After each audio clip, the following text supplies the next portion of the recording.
हो क्या गया है गौतम को, जो चेहरा सुबह की ओस की तरह चमकता था, अब वह सूखे नारियल की तरह मुरझाया रहने लगा है और फव्वारों से उछलकर आसमान छूने वाली उनकी वह मुस्कान भी अब नदारद सी हो गई है। कहाँ पहले उनके मुंह से एक एक वर्ड अप्रैल मई की तपती धूप की तरह निकलते थे और अब बर्फ की तरह ठंडे शब्द बोलते हैं। बस इसी तरह नेहा सुबह से शाम तक अपने पति गौतम के बारे में सोचती रहती।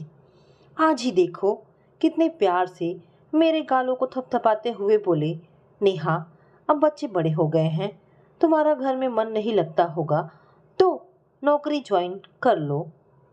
पहले तो कभी इस तरह नहीं बोले। बड़े आश्चर्य से वह गौतम की ओर देखती रही और तूफान में फंसे हुए तिनके की तरह सोचती रही। उसे लगा कि जैसे समंदर के किनारे पर बड़ी बड़ी चट्टानों में ठहरा हुआ जल सूर्य के प्रकाश से चमक उठता है, उसी तरह गौतम की नेत्र भी आंसू की बूंदें चमक रही थी। फिर नेहा ने हल्की आवाज में कहा, अरे आपको आज हो क्या गया है जो नौकरी करने के लिए कह रहे हो? पहले तो आपने गुस्से में आकर मेरी लगी हुई नौकरी भी छुड़वा दी थी कि आप जैसे इंजीनियर की पत्नी के जॉब करने से आपकी बदनामी होती है, और आज आप फिर जॉब करने के लिए कह रहे हैं। मुंह का निवाला खत्म करके गौतम बोले, प्रिय उस समय बच्चे बहुत छोटे थे, उनको तुम्हारी बहुत आवश्यकता थी। उन दोनों अब दोनों बच्चे बाहर हैं, हॉस्टल में पढ़ाई कर रहे हैं। तुम बोर होती हो तभी मैंने तुम्हें जॉब करने के लिए कहा है। कैसी बातें कर रहे हैं आप? अब मुझे किसी भी अच्छे विद्यालय में जॉब नहीं मिलेगी और छोटे मोटे विद्यालय में मैं कभी जॉब नहीं करूँगी। कहते हुए नेहा खाना खाकर हाथ धोने लगी। ठीक है, जैसा तुम चाहो करो। मैं तो जॉब के लिए इसलिए भी कह रहा था क्योंकि अब मैं बाहर ज़्यादा रहता हूँ। सुनो, अगर चाहो तो तुम पुस्तक भी लिख सकती हो। बेझिझक बेबाक होकर नेहा ने उत्तर दिया, वह तो मैं कर ही रही हूँ और मेरी कहानियाँ भी पत्र पत्रिकाओं में छप भी रही है। कहते हुए नेहा की निगाहें झुकी हुई थी जैसे उसने कोई चोरी की है। गौतम के प्यार भरे संबोधन को सुनकर नेहा को लगा जैसे रात की गूंगी खामोशी को सुबह की आवाज मिल गई। उसके मन के अंधेरों में हजारों दीप जल उठे, लेकिन उस उजाले में भी नेहा अतीत का इतिहास पढ़ने लगी। कैसे भूल सकती है वह जवानी की वे रातें जब वह चांदनी के हिंडोले को टकटकी लगाए देखती थी, रोती थी जार जार। एक एक शब्द गौतम का जलते हुए अंगारे सा उसे बाहर से अंदर तक जला देता था। क्या तुम्हें खाने का भी ढंग नहीं आता जो चावल हाथ से खाती हो? कभी झल्लाकर कहते, ओह हद हो गई है। जब भी कहीं जाती हो गवार औरतों की तरह गाढ़े रंग की साड़ी पहन लेती हो। किसी दिन मार्केट चलो, मैं तुम्हें अच्छी साड़ियाँ खरीदवा दूंगा। एक दिन तो गौतम ने सीमा ही लांघ दी। मैं जब भी किसी दोस्त को घर बुलाता हूँ, एक तो खाना बेढंगा बनाती हो, फिर कपड़े भी वही अपने मायके के गाढ़े रंग वाले पुराने जमाने के पहन लेती हो। मिसेस शर्मा, मिसेस दास को देखो, सब कितने स्टाइलिश कपड़े पहनती हैं। तुम्हारे ऐसे रंग ढंग देखकर तो मन करता है कि किसी भी दोस्त को कभी घर ना बुलाऊं। उन बातों से वह आज तक जली हुई है, लेकिन अब गौतम की आदतें कैसे बदल गई हैं। अब तो चाशनी में डूबे शब्दों को इस्तेमाल करते हैं, मेरी हर बात का बहुत ध्यान रखते हैं। इधर 1-2 महीने के अंदर अपनी पसंद के ढेरों कपड़े और गहने दिलवाए हैं। हालांकि खुद नहीं खाते हैं, लेकिन मुझे रेस्टोरेंट में ले जाते हैं। और तो और मेरी तबीयत खराब होने पर अपने दोस्तों को डिनर भी रेस्टोरेंट में दिया था। लगता है आर्ट ऑफ लिविंग की क्लासेस अटेंड कर ली है। ताजुब है कि बेटों के और मेरे बैंक में अलग खाते खुलवाकर फिक्स डिपॉजिट में रुपए जमा कर दिए हैं। कहीं कुछ गलत तो नहीं घटने वाला है, कहीं इन्हें कुछ हो तो नहीं गया है। सोचते हुए नेहा गौतम के पास जाकर उन्हें सहलाने लगी। फिर दिमाग ने कहा कि इतने दिन बाद टूर से आए हैं, सोने दो। हमेशा विचारों के ताने बाने में ऐसे ही उस रात घड़ी ने 4 बजा दिए और आंखें बार बार गौतम के चेहरे को निहार रही थी। एकाएक उसे लगा कि गौतम के चेहरे की रौनक उड़न-छू हो गई है। आंखों के नीचे गहरे गड्ढे भी पड़ गए हैं और एक ही झटके में उनके व्यवहार में कठोरता का स्थान कोमलता ने और कटुता का स्थान विनम्रता ने ले लिया है। जो पति उसे कोयले का ढेर लगता था, अब ढेर में पड़ा हुआ हीरा लगने लगा है। विवाह के बाद 22 सालों तक नेहा के दुख के अंगारों से दिल की शमा पिघल पिघल कर आंखों से गिरती रही है। टप टप। एक खौफ, एक कर्कशता, एक अपमान। गौतम के साथ उसे एक एक बूंद कड़वे नीम के रस सा पीने को मिलता रहा है। वह पीती भी रही है क्योंकि वह एक अच्छी माँ और आदर्श पत्नी के रूप में जीती रही है। पढ़ी लिखी है, एमए बीएड तक।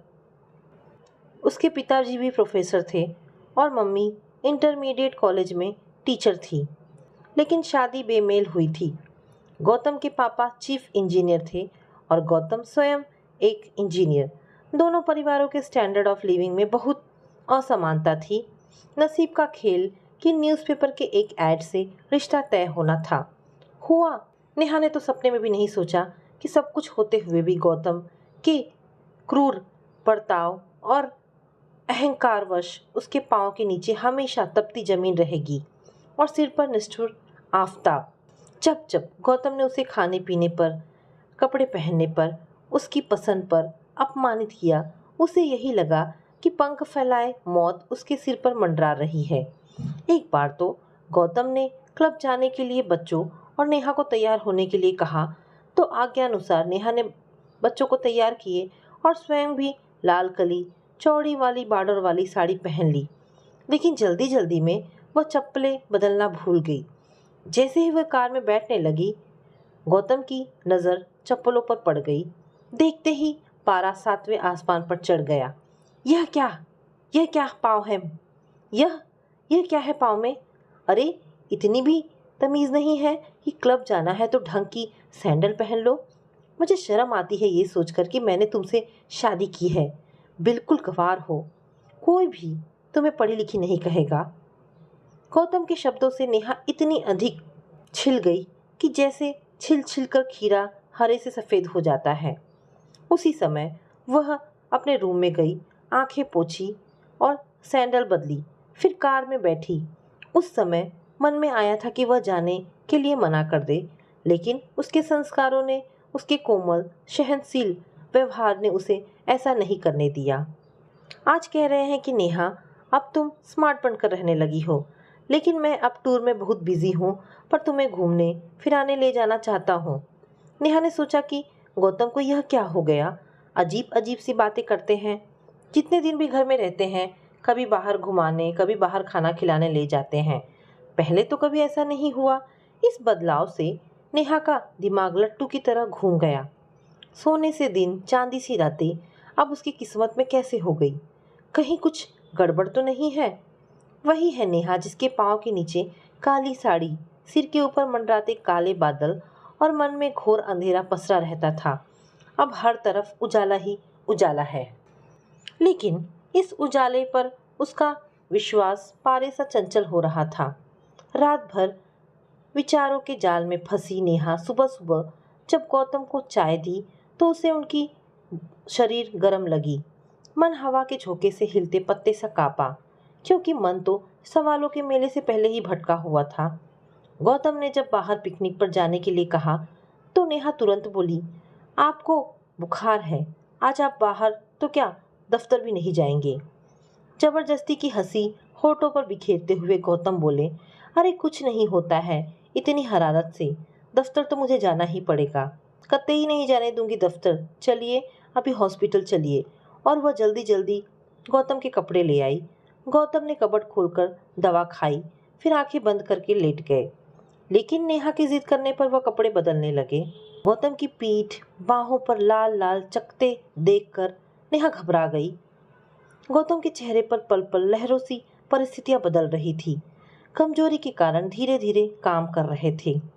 एकाएक गौतम का पीला पड़ता हुआ चेहरा और नाक से बहता हुआ खून देखकर नेहा ने तुरंत डॉक्टर को फ़ोन किया, लेकिन गौतम ने रोककर कहा, चलो हॉस्पिटल चलते हैं। अरे कुछ नाश्ता तो कर लो। नहीं, मुझे भूख नहीं है। फिर रुककर बोले, क्या बनाया है? पोहा बना देती हूँ। अभी तो कुछ भी नहीं बनाया है। हाँ बना दो, तुम बहुत टेस्टी पोहा बनाती हो। धीरे धीरे तैयार होकर गौतम ने बनाई हुई वसीयत, जिस पर दोनों के साइन थे, और बच्चों के फिक्स डिपॉजिट के पेपर्स नेहा को पकड़ा दिए। कांपने लगे नेहा के हाथ। पेपर्स देते समय गौतम के मसूड़ों से खून बहने लगा। फिर उन्हें खून की उल्टी आई तो फौरन नेहा उन्हें हॉस्पिटल ले गई। हॉस्पिटल में घुसते ही डॉक्टर मेहरा ने कहा, गौतम जी, हो गई ना फिर सीरियस हालत? मैंने आपको कल शाम ही घर जाने के लिए मना किया था, लेकिन आप तो 2 महीने से मेरी बात ही नहीं सुन रहे हैं। जिस दिन लाइन बीच में नेहा ने रोक दिया। यह आप क्या कह रहे हैं डॉक्टर मेहरा? क्या गौतम इसी हॉस्पिटल में 2 महीने से रह रहे थे? हाँ, कभी कभी 1-2 दिन के लिए घर चले जाते हैं। डॉक्टर मेहरा की बातें और गौतम की सीरियस हालत पर नेहा को यकीन ही नहीं हो रहा था। उसे लगा कि वह कल्पना लोक में विचर कर रही है या कोई पिक्चर देख रही है। क्यों रह रहे हैं गौतम हॉस्पिटल में? इन्हें क्या बीमारी है? इन्हें तीव्र माइलाइट ल्यूकेमिया हो गया है, जिसे रक्त कैंसर कहते हैं। कब से? बस 2 महीने से, और तभी से यह यहीं रहते हैं। साथ में इनका एक दोस्त भी कभी कभी आ जाता है, लेकिन ये तो टूर पर रहते हैं। क्या कहा? टूर? इनकी तो लास्ट स्टेज चल रही है। बोन मैरो फेलोर हो चुका है और लंबर पंक्चर भी हो चुका है। अब तो इनके लिए आप दुआ ही करें, पता नहीं कब क्या हो जाए। क्यों? क्योंकि रेड बल्ब सेल्स बनने बंद हो गए हैं, सफ़ेद बहुत ज़्यादा बढ़ गए हैं। सुनकर नेहा को लगा मानो चारों ओर अंधेरा ही अंधेरा छा गया है और वह घिर गई है परेशानियों की अभेद दीवारों से। महाशून्य की एक ऊंची दीवार उसके चारों ओर घिर गई है। वह दौड़कर डॉक्टर मेहरा के पास गई और बोली, डॉक्टर साहब, आपको कैसे पता लगा कि इन्हें रक्त कैंसर है? क्या किया आपने? कहीं गलत टेस्टिंग तो नहीं हो गई है? आप झूठ बोल रहे हैं, इन्हें रक्त कैंसर नहीं हो सकता। कहते समय नेहा की आंखों में आंसुओं सी बाढ़ आ गई थी और वह गौतम के बिस्तर के पास बैठकर उन्हें निहारने लगी।